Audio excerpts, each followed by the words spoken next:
Good day, folks. The Pro Audio Journalist here. Considering I tend to watch most of my YouTube gear reviews on my sofa and not in the studio, I'm generally more interested in reviewers' opinions rather than any sound examples. So I'm dividing my reviews into a few different videos, the first of which is just giving my opinions rather than any sound examples, because most people are listening on less than perfect speakers. But rest assured, I will follow up these videos with sound examples. The Smart C1LA is the most versatile 500 series SSL style compressor on the market. My opinions and views come from me personally shooting out with other units and years of experience I've spent with this compressor. Smart research, do not know I'm doing this video. The only problem I have with the C1LA is I realize that I need at least 4 of them. It's that good. When you take into account the features, I don't understand why anyone would buy a different competing unit. Not that I have any problems with other units, they all sound decent in their own way, but there is a good reason I chose this compressor over the others. The knobs feel robust. They feel very smooth. There is a definite click on the pots that are switches to let you know you've made a parameter selection. There's a slight smooth resistance to the gain and threshold pots. I absolutely love the button switches. They feel strong and I've had 0 issues in 3 years of daily use. I believe you need to exercise them a bit every week just to keep them happy. I also really love the colours, and it's a childish shame that I can't have the lights on all the time, as it depends on your selections. Unfortunately, I only get one pretty light with my mix bus settings generally. The VU meter lights up perfectly in a warm white colour. It allows you to monitor levels from a distance. I'm wondering how long until it's commonplace to have a VU meter with a needle that lights up too.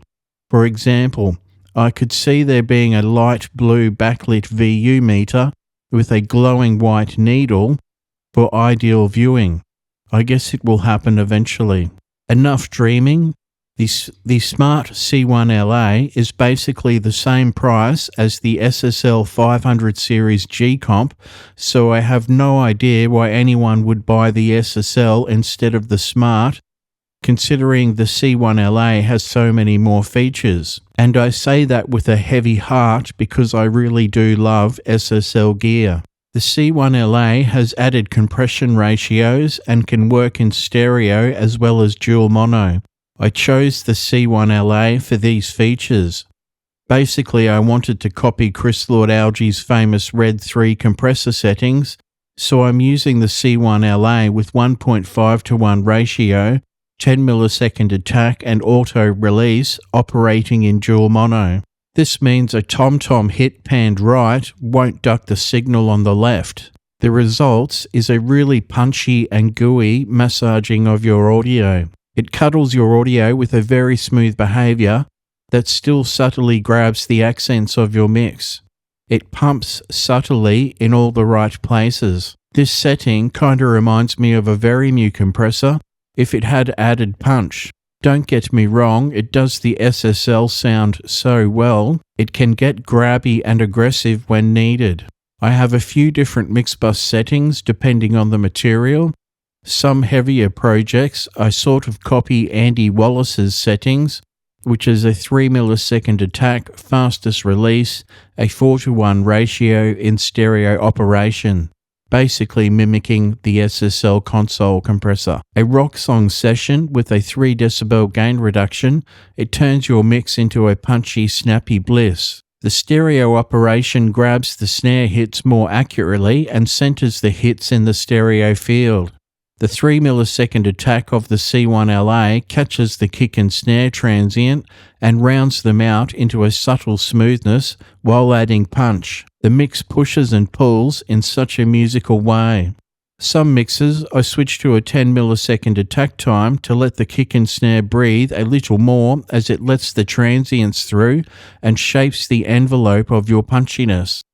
This 10 millisecond attack tends to respect your individual kick and snare compression choices in the mix. It respects the compression you have already built into your mix. If you're after aggression without sacrificing openness, this setting on the C1LA is just huge and open sounding. I just did a mix today with this setting and I was reducing about 10 decibels on the mix bus. It turns into a gooey ball of fury. It's just so versatile.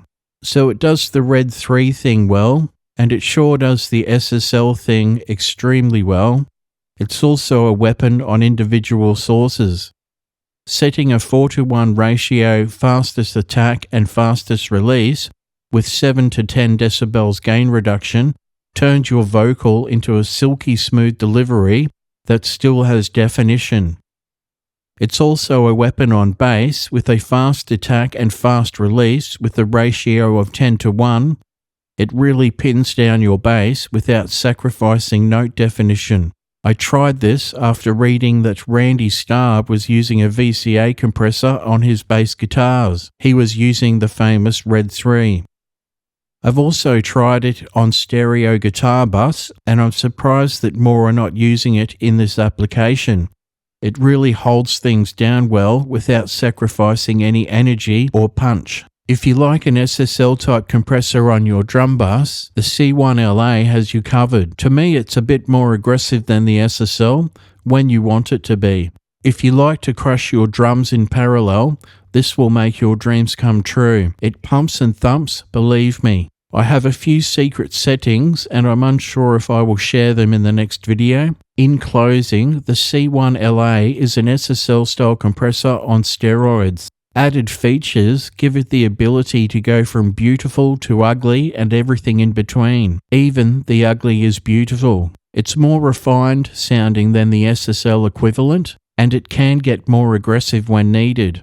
I really spent time trying to find something I didn't like about this unit, and I came up with nothing. I guess faster attack times and faster release times would come in handy on certain things, but I guess that's what an 1176 is for. Audio examples will be coming shortly. That's all from me, folks. I'm the Pro Audio Journalist. I'll see you in the next one.